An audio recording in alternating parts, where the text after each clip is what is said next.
आज हम चर्चा करने वाले हैं डायरेक्टरेट ऑफ एजुकेशन के द्वारा दिया गया अभ्यास प्रश्न पत्र 10वीं कक्षा का। इस प्रश्न पत्र में दो भाग हैं। पहला भाग बहुविकल्पात्मक अर्थात MCQ बेस्ड है। दूसरा भाग वर्णनात्मक अर्थात डिस्क्रिप्टिव है।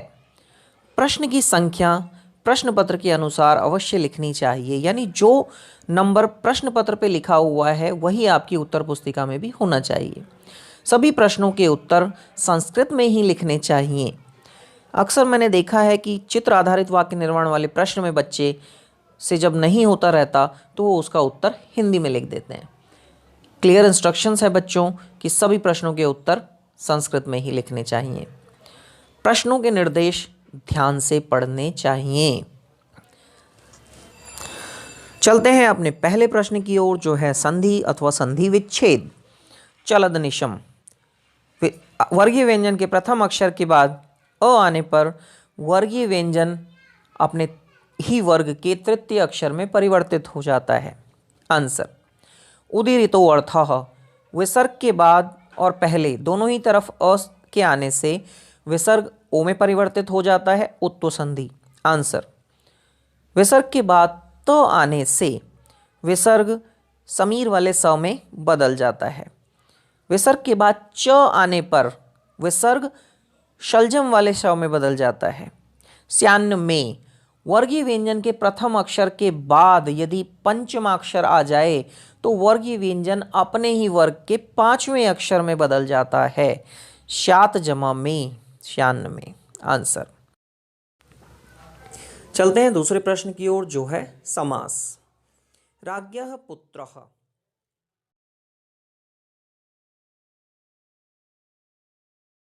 आंसर। समयम अनतिक्रम्यः।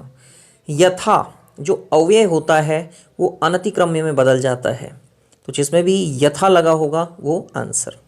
सगर्वम। स मतलब सहित, और सहित के अर्थ में तृतीय विभक्ति आती है। ऑप्शन में जिसमें भी तृतीय विभक्ति है वो आंसर। गर्वेण सहितम।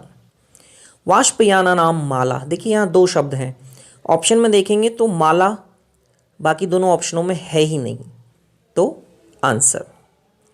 पिक काकयो। ये द्वंद्व समास है जिसमें तोड़ने पर प्रत्येक में अलग अलग च का प्रयोग होता है। आप देखेंगे बी में केवल एक च है और सी में एक भी च है ही नहीं, तो आंसर। चलते हैं अपने अगले प्रश्न की ओर, जो है प्रकृति प्रत्यय। धैर्यवान, वान, मान ये सभी आपके मतु प्रत्यय में लगते हैं, तो आंसर हो गया धैर्य जमा मतु। छात्राः, आ की मात्रा आपकी टाप प्रत्यय में होती है, तो टाप, छात्र प्लस टाप। धूर्त जमम टापः। आ की मात्रा अभी आपको बताया, तो टाप से आ जाएगा धूर्ताः।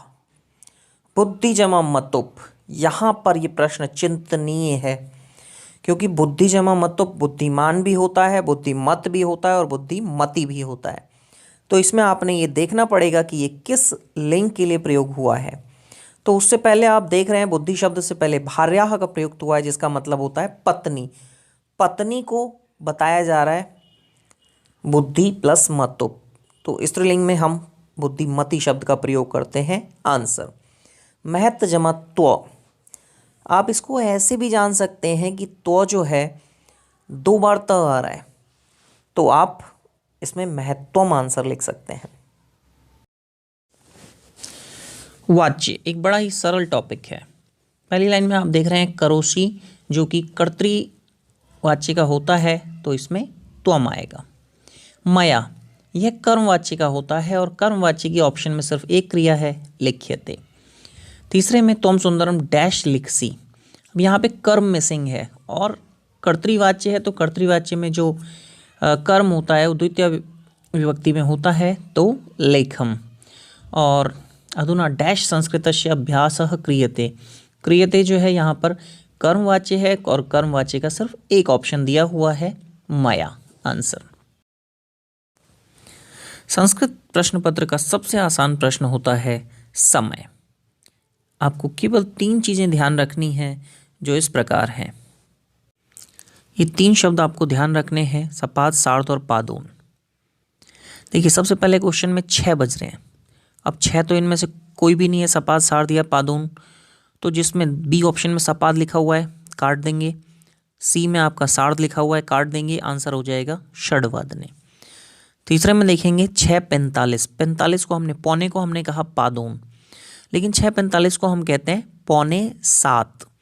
तो दो में पहले में सपाद है ऐसे ही कट जाएगा, पादोन षड्वादने और पादोन सप्तवादने। तो सप्त वाला आंसर हो जाएगा पादोन सप्तवादने। अब देखो 8:30 को हम कहते हैं 8:30। साढ़े के लिए हम वर्ड प्रयोग करते हैं सार्ध, जो कि सिर्फ एक में है, आंसर। 9:15 को हम कहते हैं सपाद, सपाद आपका सिर्फ एक में है, आंसर। 10 में देखो ना तो 15 आ रहा है, ना 30 आ रहा है, ना 45 आ रहा है, तो किसी वर्ड का प्रयोग नहीं करेंगे, सीधा इसको दशवादने कहेंगे। चलते हैं अव्यय की ओर। पहला है शनिवासरः अस्ति। अस्ति प्रेजेंट के लिए प्रयोग होता है, स्व मतलब आने वाला कल, ह्यः मतलब बीता हुआ कल, अद्य मतलब आज। तो आज के लिए अद्य आ जाएगा आंसर। अहम डैश गृहम गमिष्यामि। गमिष्यामि ये फ्यूचर के लिए आता है, फ्यूचर के लिए हम स्वः का प्रयोग करते हैं, आने वाला कल। दूर्वहम डैश जीवितम जातम, ये आपके पहले चैप्टर से ही है, अत्र जीवितम जातम। अत्र आंसर आ जाएगा यहाँ जीना जो है मुश्किल होता जा रहा है। प्रकृति डैश शरणम अस्ति, ये भी आपका पहले चैप्टर से ही है, प्रकृति एव शरणम अस्ति, प्रकृति की ही शरण है, एव आंसर। अशुद्ध को शुद्ध करना, त्वम के साथ पठती नहीं आता, पठसी आता है। स मधुर नहीं मधुरम फलम, स पठ जो है वो ना आकर पठामी उत्तम पुरुष में आता है, पठंतु बहुवचन है, दोनों ही गलत हैं, स के साथ पठतु आएगा। तौ के साथ क्रीड़ावह, क्रीड़ावह भी द्विवचन की क्रिया है, परंतु तौ जो है वो प्रथम पुरुष का है और प्रथम पुरुष में यहाँ क्रीडतः आएगा। चलते हैं प्रश्न निर्माण की ओर। पक्षीणाम नाम केशाम, मनुष्यात् मनुष्य से, कस्मात् किससे, सुराधिपः कह, पुत्रम पुत्र को, कम किसको, भार वेद नया, नया से आपको आइडिया लग ही रहा होगा, कया, तत्वार्थस्य कस्य। अगला प्रश्न पर्यायवाची। अनृतम, अनृतम का मतलब होता है झूठ, जिसके लिए पर्याय प्रयुक्त किया गया है असत्यम। वित्तम, वित्तम पैसे के लिए धन के लिए प्रयुक्त होता है, आंसर। अवक्रता, वक्रता मतलब टेढ़ापन, अ मतलब नहीं, जिसमें टेढ़ापन ना हो, यानी कि सरलता। वायसः, वायसः कौवे के लिए प्रयोग किया जाता है। कृषि वलः किसान के लिए, कृषक के लिए प्रयोग किया गया है। भाषिक कार्य, भाषिक कार्य में सबसे पहले आपको इन्वर्टेड कोमा में कुछ शब्द देकर आपसे पूछा गया है क्रियापद, तो पहले में हो जाएगा मुंचति, मुंचति मतलब छोड़ना, त्यागना। दूसरा क्रुद्धः सिंहः इतस्ततः धावति, इसमें विशेषण पद, विशेषण ढूंढेंगे तो क्रुद्धः सिंहः, सिंह की विशेषता क्रुद्ध बता रहा है, तो विशेषण क्रुद्ध हो गया। संपत्तो च विपत्तो च महताम एक रूपता, यहाँ पर संपत्तो शब्द का विलोम पद पूछा गया है, तो संपत्तों का विलोम हो जाएगा विपत्तौ। तस्मिन् गृहे चोरः प्रविष्टः, इसमें विशेष्य पद बताना है आपको। तस्मिन् गृहे उसके घर में, घर की विशेषता उसका बता रहा है, तो हमें विशेषण नहीं पूछा है, विशेष्य पूछा है, तो हो जाएगा गृहे। पिता यच्छति पुत्राय बाल्ये विद्याधनम महत्, इसमें कर्तृपदम देने का काम, विद्याधन देने का काम कौन कर रहा है, पिता, आंसर।